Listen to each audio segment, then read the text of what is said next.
All right, awesome. Ta-da. So, he's recording. Here we go. Hello, everyone. This is another Happy Melly Coffee call where we discuss interesting, complicated, complex questions with Happy Melly members. And this time we have a fascinating question posed by Michael Leber, who is here on this call. And interestingly enough, we just had a conversation about that question. What was the topic that turned us into hierarchies, Mike? That we. Well, it's quite interesting because we just figured out that the Zoom client, without doing any advertising here, it seems to be a very good solution. None of the bigger companies currently has anything similar to offer, and we were just wondering if there is a kind of relation to the way how organizations are run. Exactly. Yeah. So we were observing that Zoom, which we use for our calls, is working for us better than Skype or Google Hangouts or other technologies. So how can such a company beat such major players? Well, that ties into the question that Mike had. We have other people on the line, by the way. David, calling from Columbus, Ohio, if I have it correct. All right, and Catherine, who was originally from Ukraine, but she's now in New York, and she has survived the blizzards because she's from Ukraine, and they don't see that as any problem, of course. And Otmar, who is not visible right now. So let's go back to Mike. Mike, you had a wonderful question for us. What was your question? I'm just sitting in the car. I don't have the question in front of me, but as far as I remember, literally it was like, does the hierarchy as such have any future in organizations? Exactly. And yes. Does the hierarchical type of organization have any? That's how you phrase it. Yeah. And maybe let me give you a few thoughts to trigger the discussion where the question is coming from. We are all probably in agile transformation programs, and we're helping clients to switch over to more agile ways of working. And as we know, there is this notion of self-organization, and we usually meet organizations which are basically run via hierarchical structures. And at a certain point in time, we probably meet barriers where we might wonder, well, is these type of organization actually fit for the future, what we currently try to achieve on the one hand side? And then it leads us directly to questions about purpose. And purpose, like, in a complex environment, we want to be more innovative, we want to be more responsive. And basically then we have two tribes on the table. The one is the innovation tribe, where people like John Cotter come up and say, well, there's this dual operating system for organizations. You need something different from a hierarchy to innovate. And then comes the interesting part. The hierarchy still has its place for the efficiency part, which I want to question. And then there is another one which is even go further, which is the holacracy hype, let me call it this way, which is now flooding the world. This is going totally different direction. So I just want to start the discussion about your opinions on the future of the hierarchy. Okay, cool. And your is plural. That is what I assume. And I know that David is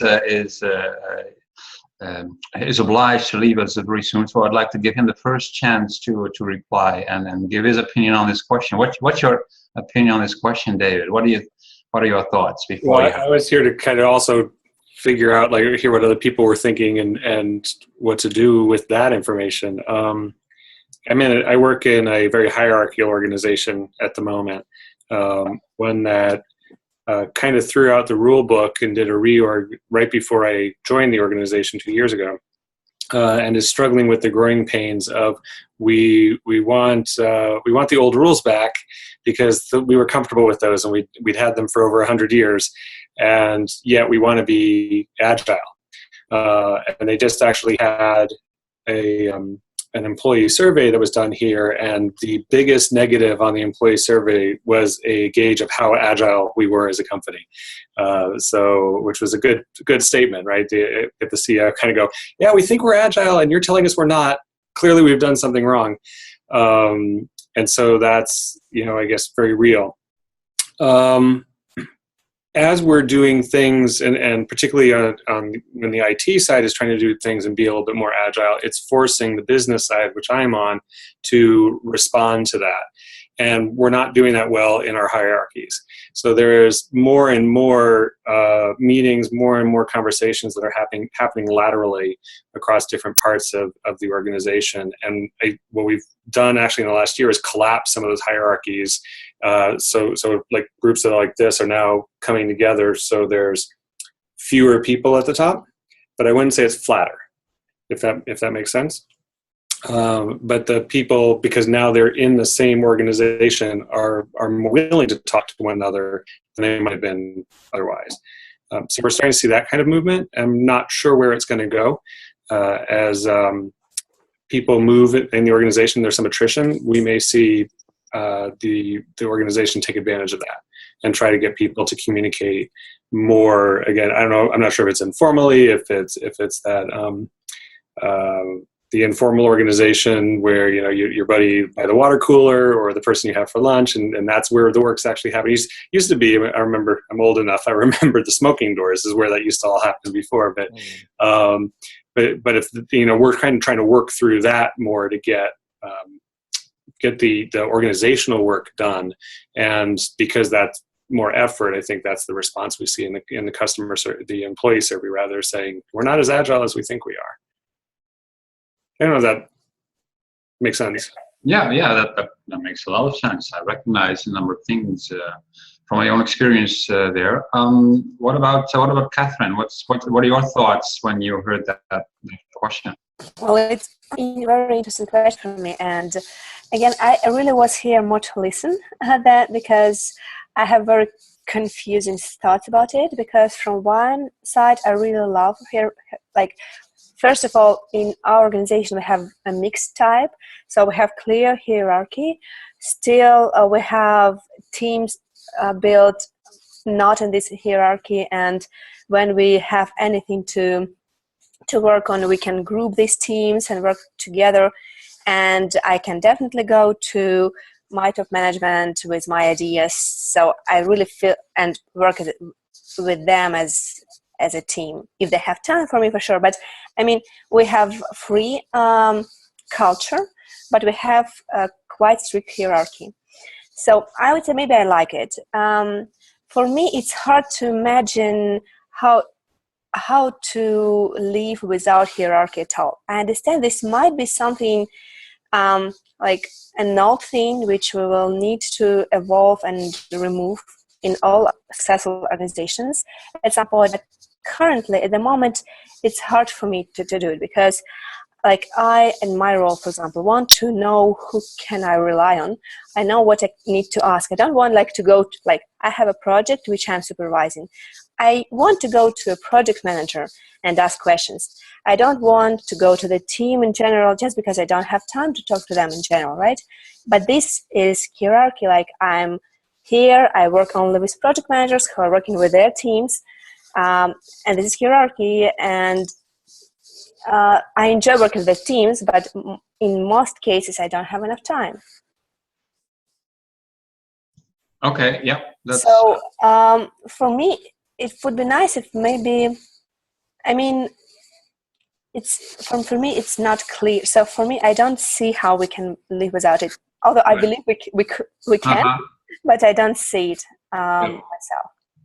Well, I'd like to give the microphone to Patrick first before I voice my own opinion. But I'm along the same thinking there as you are. I think we cannot do without them, but we can do differently. That's my idea. But Patrick, what's your opinion there about Mike's question?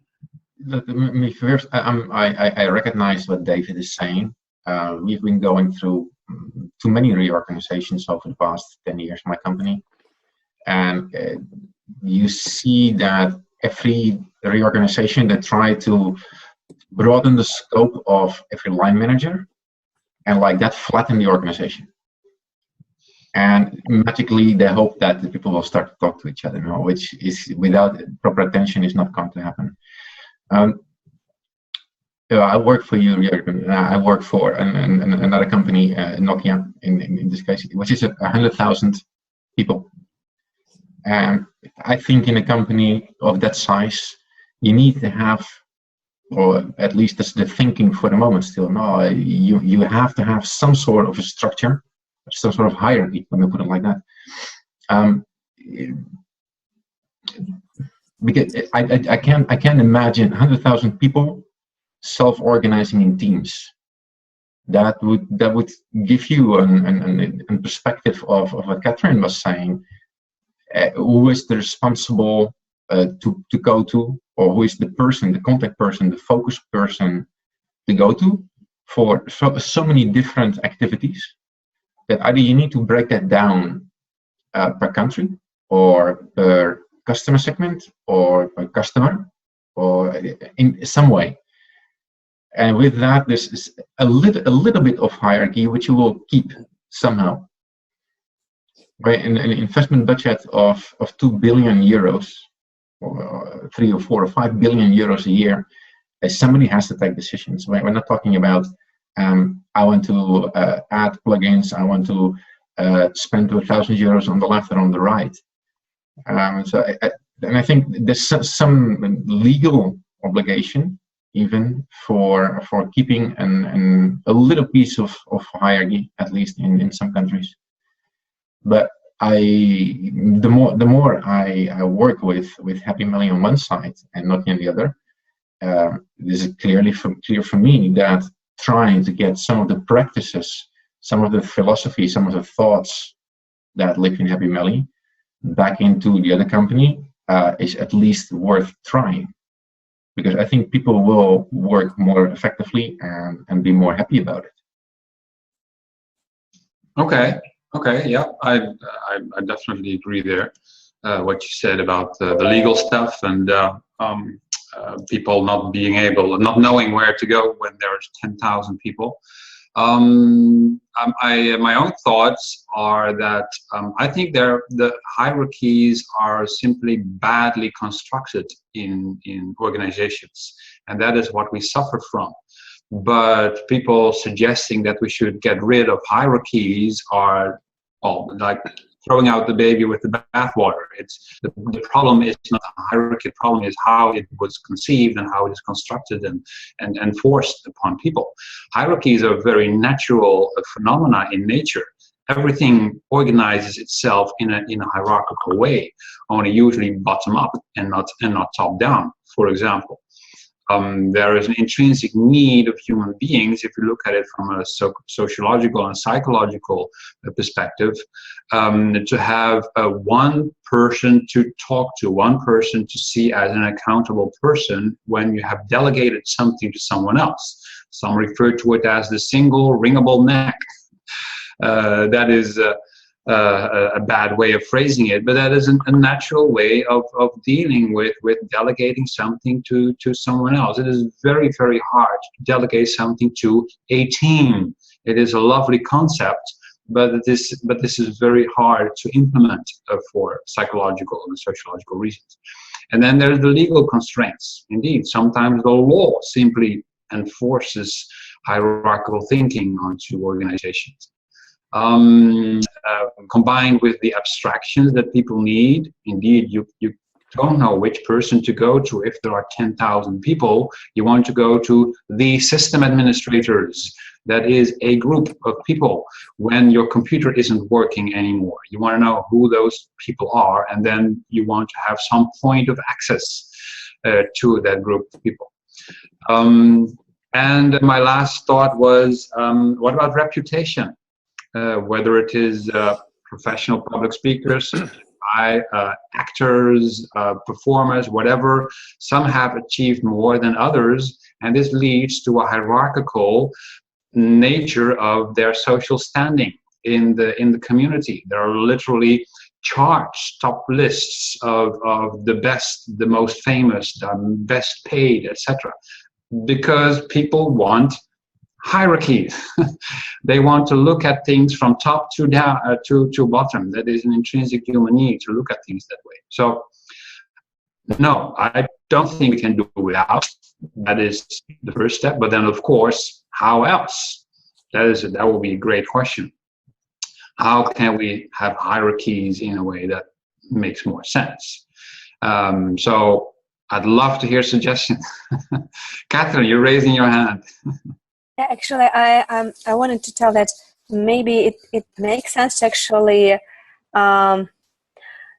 in this well, from this view, just to think why we actually think hierarchy is bad, in which cases, and just maybe agree how to overcome these particular cases. So for me, I think the biggest problem of hierarchy for me actually is that you actually can't put anyone off top of this hierarchy. And when you have, and it's okay when you have some maybe junior guys, but in general, when you're working with talented people who are like extremely good and extraordinary, all of them, and you just understand that someone needs to be responsible for the things, but you even like can't choose.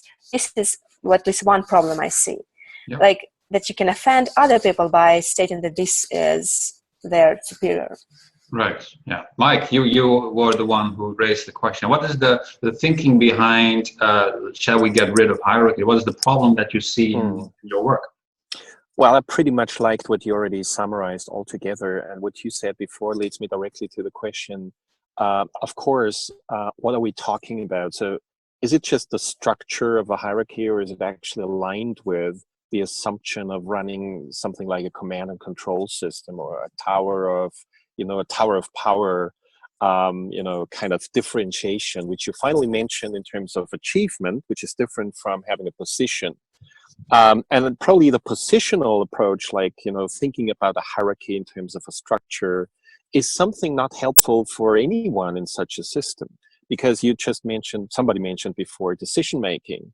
And as we know, in a very, dynamic and more complex environment, which probably will not change, so we're probably not expecting more calm down or, more lower grade of innovation. So all the people on top of a hierarchy, they're totally under stress of making decisions. There are more and more decisions to be made. They're more complex. These guys know less about the complex, subject matter things which are happening on the front. That's why some people turn the hierarchy on top and say, well, it's better than I am kind of, last person making decisions. I mean, they're making decisions, but I cannot make decisions for the frontline people because they know better. They are the specialists, whatever. So I think that's the very important thing. And we see many organizations where this is somehow recognized, and where discussion is going on about C-levels. How can we make decisions when we can even not anymore. There's a very famous current kind of magazine in Germany, German-speaking magazine. It's called Brand 1, not only in German. And there's a recent article on the new edition where they say companies have a hard time to engage the right people because the decision-making is so hard, because it's getting more complex. Who are the right people? And everywhere the HR people and the line managers want to be engaged. So that's the first thing. And the next thing would be to say, well, yes, we need structure. That's very obviously. And even if we want to grow, the question about growth is another one, by the way. So the question if 100,000 people are one, or if there are substructures, would be another one, because we know there are companies out there splitting up a substructure as soon as they reach 150. I think it was Al Gore. W. Gore. So the question is, could we think about a different kind of metaphor than than a pyramid? Because with a hierarchy, everybody's thinking about a pyramid. If we switch metaphors, let me offer the one which is holacracy, talking about circles, or maybe even talking about three-dimensional metaphors like cities. We're growing organizations like cities, and I just want to throw this in for continuing discussion. Yeah, I totally understand what you mean. I think that is the part of the human brain trying to simplify things to metaphors that don't fit at some point anymore. And the pyramid idea is one of them. As I said, things in nature are organized in a hierarchical fashion, but we don't see pyramids in nature. It's just that there are levels of abstraction that enable things to become more efficient, which is something that you indicated, by the way, something that Kotter wrote in his book Accelerate. To have effectivity and efficiency, you need networks and hierarchies, but hierarchies do not imply pyramids. It means levels of abstraction. One example is people work together well as a team when the team is small. We usually say 5 people plus or minus 2, or 3 plus or minus 2, whatever, but a small number of people. That means you need a boundary. And then for the rest of the world, that is a team. You don't need to know the individuals, you look at it as a team. That is abstraction too. That is a way to make things hierarchical, but it's not a pyramid. And this is what you refer to with holacracy as well. It is quite hierarchical, the structure that holacracy is mandating with their constitution. It is circles and circles and bigger circles, but it is not drawn as a pyramid. So I like that you point out that is the way of looking at it is important. David, I'm glad you're still here with us. Yeah, just like 5 more minutes. Okay. So I guess there are 2 thoughts, and since we're talking about the structure first, I'll go there. For a long time, I have always drawn org charts using the mind maps, so that the organization name's in the middle and then all the people are coming out. That always made more sense to me than the pyramid. I don't know if it quite approached a circle, but at least it kind of defused the, you report up to this person, up to this person. It's like, look at the people around you to try to get them to. The second point, what I hear most is hierarchy fails when communication is what's needed. And so in looking at the silos and the groups that we have here, things have to go up, over, and down as opposed to across. And when we can get those groups, and again, through an informal organization or someone like me coming in and going, okay, I need someone from your group, your group, someone from your group, and put together that team and go, okay, don't touch, let them do the work because they're the ones who actually know what they're doing. And then we'll just get informed coming out of that. That's kind of breaking down the hierarchical piece in order to get the communications going. Once those communications go, it seems like when those people go back into their hierarchies, they're not happy with just the hierarchy again. And their next project and the next work they're trying to do, they're like, how do we form back into that team? I don't know if, the hierarchy does serve a purpose. There's HR things like we're talking about. There's decision-making sometimes that needs to happen. Even as we, in our organization, try to push that decision-making down, we've actually put criteria. Like if it doesn't meet one of these criteria, don't bother us. Decide and move on. It makes results. But that idea of trying to get the different parts of the organization just to talk directly with each other and ignore the hierarchy, that seems to be where there's some leverage against the system of the hierarchy to get it to change. Yeah. Here's something that I've been thinking about last week, because we're struggling with this right now with Happy Melly, Happy Melly One in particular, my company, which is growing bigger. So we have to solve these problems. And I find hierarchies everywhere. Like, for example, geographical regions. We have the world, then we have Europe and the US and then South America, etc. And then within Europe, we have the Netherlands and Austria, etc. And then within the Netherlands, we have provinces. This is the hierarchy in itself that you're looking at when you look at regions. This is how we prefer to look at it. Another way of looking at division of labor is functions. We have marketing versus development, but then within development, we have front-end development versus web development, et cetera, et cetera. That's another way of dividing responsibilities. And I think there's nothing wrong with structuring such boundaries, drawing such pictures. I think the mistake that often people have made in almost all companies is trying to put people in boxes or in circles or whatever you want to call them. And then you have to solve the problem. Okay, we have someone doing marketing in Brazil, Does that mean that we organize things across regions, and then within Brazil we have a marketing department? Or do we organize things across functions, and within the marketing department we have a Brazil area? So, and those are decisions that CEOs struggle with, and you see throughout literature that they bounce back and forth between horizontal and vertical decisions, because the premise is we have to put people somewhere in boxes. What if we didn't? What if we simply draw those regions and those responsibilities, functional areas, etc., but let people swarm?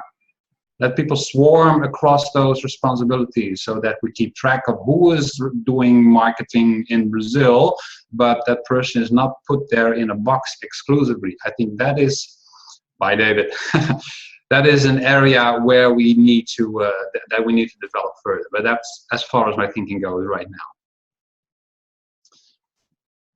Mike. Now that's an interesting example, because now that you mentioned the structure again, which is nice looking at countries, we know operating those structures doesn't work again. You know, like looking at the EU.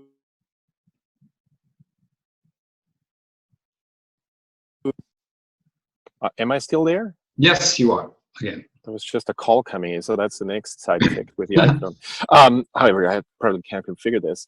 But so all these things, that's one thing. But I would raise coming to the end, put another thing in why I actually was thinking about the hierarchy and thinking about Kotter's model, where he says there is one part of the company which still has to earn money, you know, which is more the efficiency part with the existing products and services. And then we need, obviously, little incubators, which probably do not go for, you know, efficiency yet, because they have to invent, they have to discover things, so they rather go via networks. There's two thoughts in this. I mean, apart from the back integration part, which is obviously a very interesting and challenging one. So when something grows up in the network, you have to bring it back to the hierarchy and then tell the people, okay, guys, the Apple II now has to be killed, like it was, you know, in the early days of Apple, and nobody wants this. So there is a struggle coming up. But what I mean then is to say, we're living in a very, very dynamic world nowadays. And the question about how much time do we actually have, I mean, I'm a little bit talking about digital services, digitized products, you know, Internet of Things and all these things. Things are permanently changing. Will there be actually much future for organizations to have a long time to really exploit an existing business? Or are we basically rather entering, you know, a kind of time where innovation is a daily thing, and we basically have to be permanently in networks, and we're just faster and faster in between these structures, so that a hierarchy even doesn't make sense anymore. And just now throwing in some interesting concepts. I'm not sure if you probably read the book Exponential Organization, which is a very interesting book coming from the guys who are running the Singularity University. It's a kind of, you know, very interesting institution, guys who are doing crazy stuff, you know, around very innovative things in various domains, not only IT, so also, you know, medicine and so on and so forth.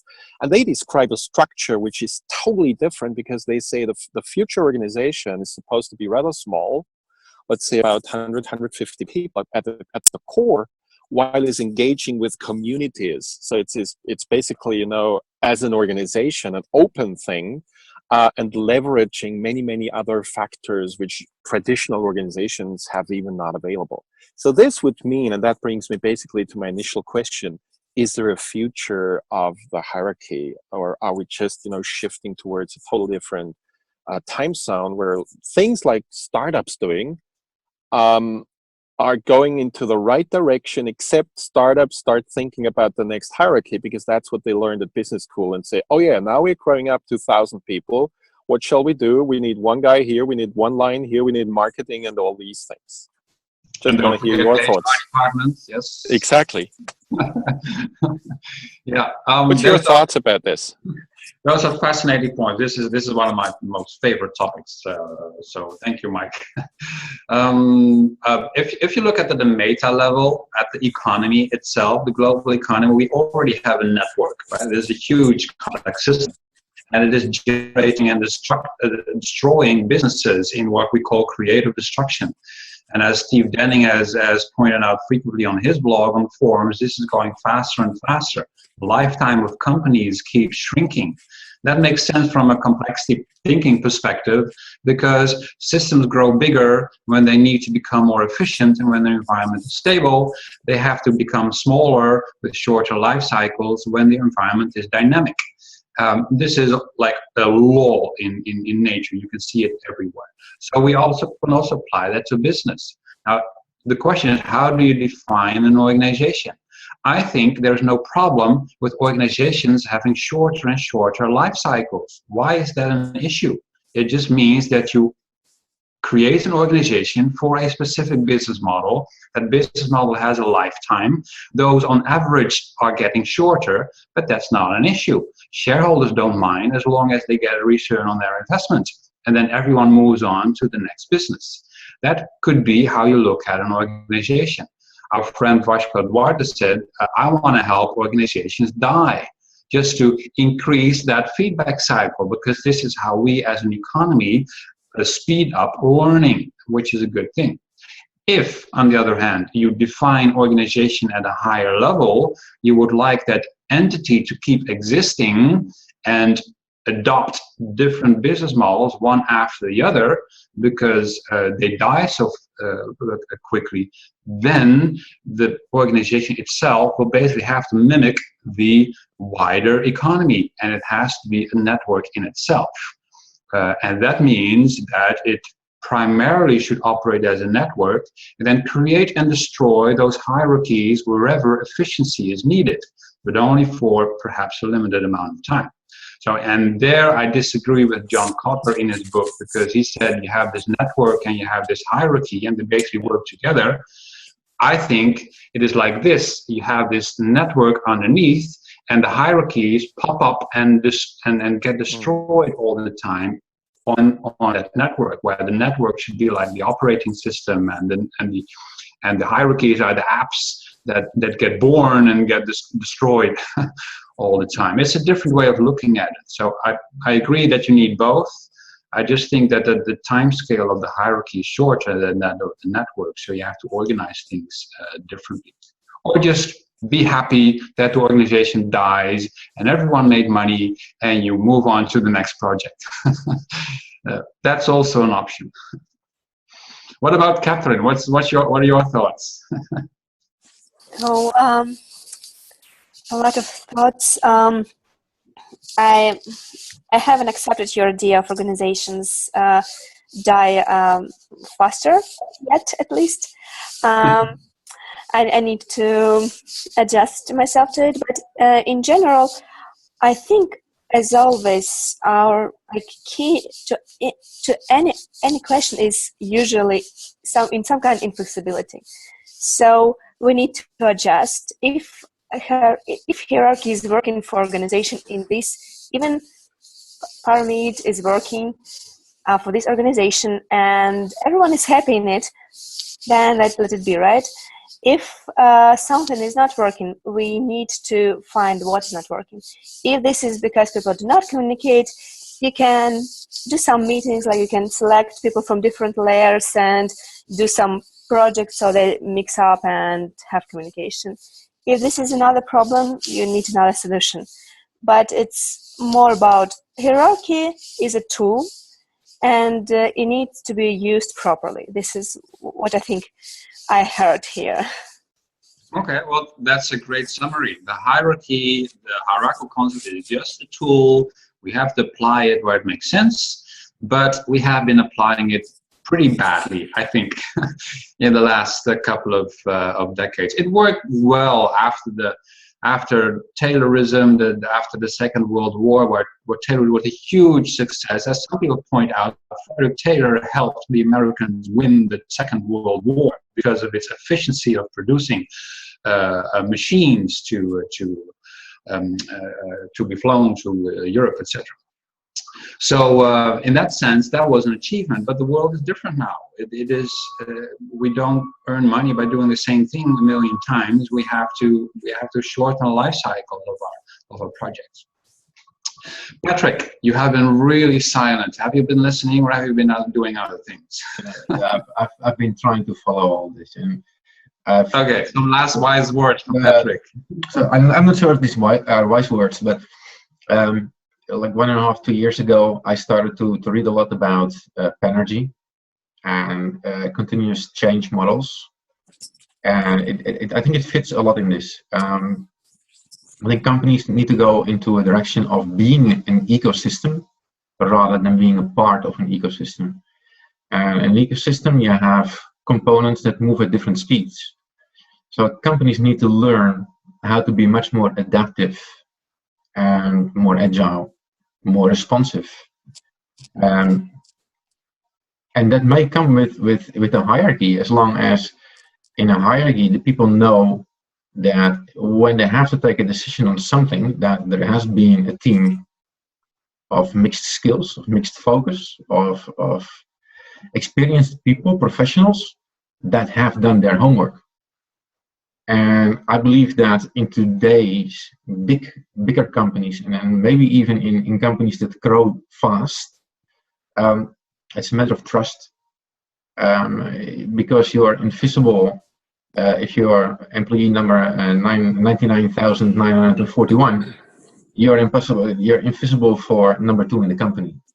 So if you present something to number 2 in the company, in today's organizations, you pass to 2 or 3 or 4 or 5 layers. And by the time that your good idea reaches the one that can say yes or no, it's deformed. And that kind of agility and that kind of adaptability that needs to be learned by bigger companies, and then maybe they do still have a chance for survival and can expand again the life cycle. Do they want that? Do they see that? Can they do that fast enough? That's for me the big question. This is the interesting times I'm going through with my big company right now. Okay, yeah, I totally understand that. That's a huge challenge that we're all facing. Basically, how to move to that ecosystem. My own thoughts on that are, as I said, that I think we made a big mistake putting people in boxes or circles or whatever you want to call them. I envision that we need hierarchies in certain areas, like geographical regions. That is natural to think like that for people, but the same with functions, the same with business models, the same with brands or whatever. Those can all be organized in categories, in hierarchical trees. That is fine, as long as we do not push a person in that tree. We can simply say, well, these people are responsible for making this tree efficient in marketing, for example, but the person who is at the top, who has the top responsibility in marketing, could also participate in another hierarchy somewhere else where he or she is at level 3 or 4, but it's just helping out. So a person could swarm to the areas of interest that are important to him or her. At some point, they have a high position somewhere else, they have a lower position. It all depends, as long as we don't give people fixed places. I haven't really worked out the details, but that's the way I'm thinking about it now. I think that would be a way to solve that problem. But I'm sure other people have solutions as well. We're nearing the end. Are you somewhat satisfied with what we discussed, Mike? With your it was very, very interesting, and I'm pretty sure there's a typical question which helps a full conference. So this is not only for 40 minutes, because there are many topics in there. And I mean, personally, I'd like to close a little bit also, relating to our core topic, which is about happiness and maybe it's also helpful if we not only look at structures, because we just talked about them, like hierarchies and the way we organize structures, but at the people. So rather following the people like designers, and we bring design thinking nowadays into organizational design in order to understand what people actually need, and finally design organizations around them, and not vice versa. So again, this was an interesting discussion, and probably just a trigger for more. And so thanks for your input. Indeed, there will be a lot more. I'm quite sure of it, because we're not the only ones struggling with this, Mike. But let's keep talking about it. Compare notes throughout this year on our progress in the way of thinking about this. We know about some frameworks that try to address it, but it would be good to have more options, more choice in solutions and recipes, and steal from people who are ahead of us. see how they are solving this issue. All right, thank you, Mike. Thanks, Catherine, for joining. Thank you, Patrick, for organizing it again. And thanks everyone for watching. We will be back in 2 weeks. I don't know exactly, probably 2, but maybe 3. It depends on the calendars. Patrick will let us know on Slack for the Happy Melly members. I wish you all a very nice weekend. Same to you. Thanks, same to you. Bye-bye. Bye-bye. Bye.